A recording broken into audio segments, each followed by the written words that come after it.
Кыргызстандын азык-түлүк коопсуздугунда эч кандай коркунуч жаралган жок. Бул тууралуу кабар агенттигине Суу ресурстары, Айыл-чарба жана кайра иштетүү энергия министрлигинин азык-түлүк коопсуздугу бөлүмүнүн башчысы Эрбол Самирбеков билдирди. Анын айтымында социалдык маанидеги 9 продукция боюнча толук резерв бар. Учурда Казакстан менен Өзбекстанда картошкага болгон суроо талап жогорулоосунан улам жана жасалма алып сатарлыкка байланыштуу картошка менен эттин баасынын жогорулагандыгы байкалууда. Ал белгилегендей, өлкө өсүмдүк майы, нан азыктары жана мөмө жемиштерди кошпогондо азык-түлүктүн 7 түрү менен өзүн өзү толук камсыздайт. Белгилей кетсек, социалдык маанидеги азык-түлүктүн тизмесине эт, картошка, сүт, кумшекер, жашыл чаа, мөмө жемиш, коон, нан азыктары, өсүмдүк майы, жумуртка кирет.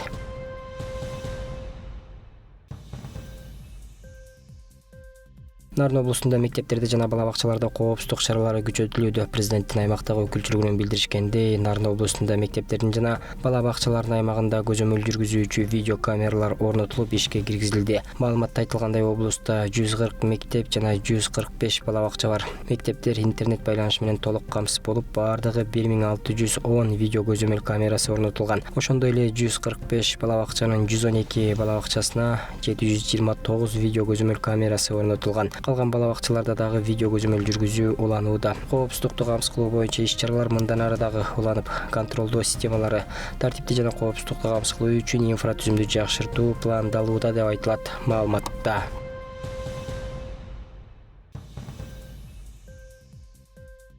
2024-жылы турмуштук оор кырдаалдан 559 үй бүлө жана 3482 бала чыгарылды. Бул тууралуу Эмгек, социалдык камсыздоо жана миграция министрлигинен билдиришти. Маалыматка караганда 2024-жылы турмуштук оор кырдаалга кабылган балдардын жана үй бүлөлөрдүн укуктарын коргоо боюнча иштердин алкагында өзгөчө көңүл бурууну талап кылган шарттарга туш болгон 6150 бала аныкталган. Ар бир үчүн алардын бакубаттуулугун жана коопсуздугун калыбына келтирүү боюнча иш-чаралардын комплексин камтыган баланы коргоо боюнча жекече иштөө планы иштелип чыккан жана бекитилген. Жалпысынан мындай пландардын 3325 бекитилип, анын аркасында 3482 бала турмуштук оор кырдаалдан чыгарылды деп айтылат маалыматта. Мындан тышкары 2024-жылы турмуштук оор кырдаалда турган 943 үй бүлө аныкталган. Бул үй бүлөлөр үчүн 601 үй бүлө менен жеке иштөө планы иштелип чыккан. Натыйжада 559 үй бүлө оор турмуштук кырдаалдан ийгиликтүү чыгарылды. Мындай натыйжа аймактык бөлүмдөрдүн үй бүлөлөрдү жана балдарды коргоо боюнча бөлүмдөрүнүн аракеттери, ошондой эле тиешелүү түзүмдөрдүн макулдашылган биргелешкен иш аркылуу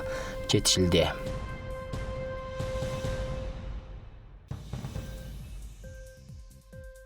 Бишкек жана Чүй облусунун аймагында атайын рейд өткөрүлүп, бир сутка ичинде 37 МАЗ абалындагы унаа башкарган айдоочу кармалды. Жол кыймылынын коопсуздугун камсыздоо башкы башкармалыгынан билдиришкендей, кармалган унаалардын баары айып куроо жайына токтотулуп, айдоочулардын тийиштүү документтери айдоо укугунан ажыратуу үчүн сотко даярдалууда. Жол кыймылынын коопсуздугун камсыздоо башкы башкармалыгы рейдтик иш-чара айдын аягына чейин уланаарын эскертет. Рейд учурунда ичип алып унаа башкаргандарга жана жасалма жалган мамлекеттик номер тагып айдагандарга өзгөчө көңүл бурулат.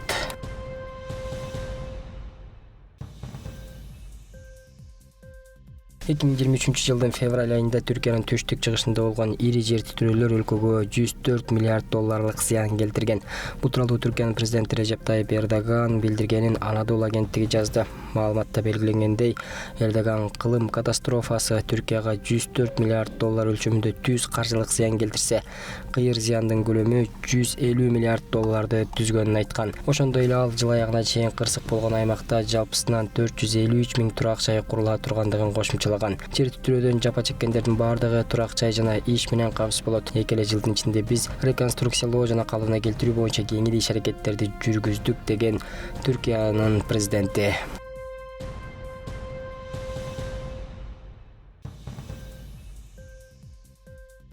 Мурун Кытайдын Харбин шаарында өтүп жаткан кышкы Азия оюндарынын алкагында хоккей боюнча мелдештердин 3-чү айланпасы жыйынтыкталды. Дене тарбия жана спорт департаментинен билдиришкендей, Кыргызстандын хоккей боюнча улуттук курамасы 3-чү айланпада Сингапурдун командасы менен ойноп 11-2 эсебинде жеңди. Эске салсак, улуттук курам 1-чи айланпада Кувейттин командасын 8-9 эсебинде, 2-чи айланпада Бахрейндин командасын 29-0 эсебинде уткан эле. Кийинки мелдеште Гонконг курама командасы менен ойнойт. Оюндар бүгүн 10 февраль күнү Бишкек убактысы боюнча саат 19:00 башталат.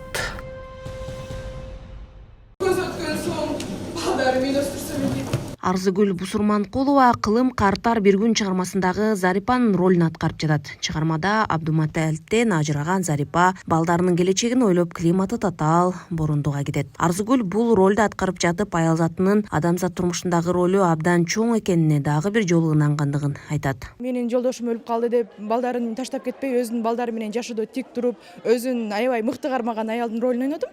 Анан бул ролду ойноп жатканда мендеги сезимдер бул балдарга мындай абдан коркуу сезими болду. Себеп дегенде ушул ролду алып чыга аламбы? Себеби бул өтө чоң мындай жооптуу роль десем болот. Анткени балдарды алып чыгыш, сахнада балдар менен роль ойнош, мен биринчи жолу балдар менен ойноп жатам. Анан аябай коркунучу сезимдер болду, бирок мен балдарга ушунчалык ишендим. Булар эмне эсегени кетти дейм да. Иш чарада Чыңгыз Айтматовдун чыгармаларындагы аялдардын образы жана ролу даңазаланып жатат. Каармандардын арасында залкар жазуучунун образын чагылдырган Даниэль Ташбаев да бар. Ал бул ролду аткарып келе жатканына 2 жыл болду. Чыңгыз Айтматовдун чыгармаларын өзү 2 жылдан бетер аткарып келем. Айтматовдун чыгармалары мага жагат. Айтматовдой жазуучунун ролун аткарып атканыма өтө сыймыктанам. Кечеде Ош мамлекеттик университетинин мамлекеттик тил жана социалдык иштер боюнча проректору Мастура Шарипова окуу жай Айтматовдун чыгармаларын жайылтуу аракеттерине кызыктар экендигин белгилеп өттү. Алдыда улуттук адабият күнүнө карата жана бир топ майрамдык кечелерде бардык институт, колледждерде бул иш-чаралар өтөт. Улуттук адабият күнү биздин Кыргыз Республикабызда жыл сайын салтка айланган Ошмуда дагы ушундай өткөрүлөт. Улуттук адабият адамдарды жашоого шыктандыруу, жаңыча бир жашоонун дарбазаларын ачуу, студенттер үчүн ата-энени, досту, аялды, кызды, керек болсо классташтарын сыйлоого, окуучуларга чейин, студенттерге чейин ушундай чакырык жасалат. Ошондуктан бүгүнкү уюштуруучуларга мен ректорубуз Кудайбердик Апаралиевичтин жеке өзүм Жыйынтыгында мыкты чыгармачыл өнөр тартуулаган студенттер, аларды даңктап эл алдына алып чыккан окуучуларга Ош шаардык кеңешинин ыраазычылык баракчасы жана акчалай сыйлыктары тапшырылды. Атайын жаш мугалимдерге, студенттерге стимул катары Атайын шаардык кеңештин атынан өзүм жеке кичине белектерим менен келгем. Ошону тапшырып койдум бүгүн. Бүгүнкү иш-чара аябай жакшы өттү. Мен карап отуруп өзүмдүн илгерки 34 жылкы студенттик кезимди элестетип кеттим. Ушунчалык билимдүү, чыгармачылык өнөрлөрү күчтүү студенттер экен. жан дүйнөсүн, пейилин Иш-чаранын максаты көрүүчүлөргө көркөм өнөр аркылуу кыргыз адабиятынын байлыгын жана аялдардын коомдогу ордун даңазалоо. Кыргыз адабиятынын улуу мурастарын даңазалап, жаштар арасында мекенчилдикти, улуттук маданиятка болгон сый-урматты күчөтүүгө багытталат.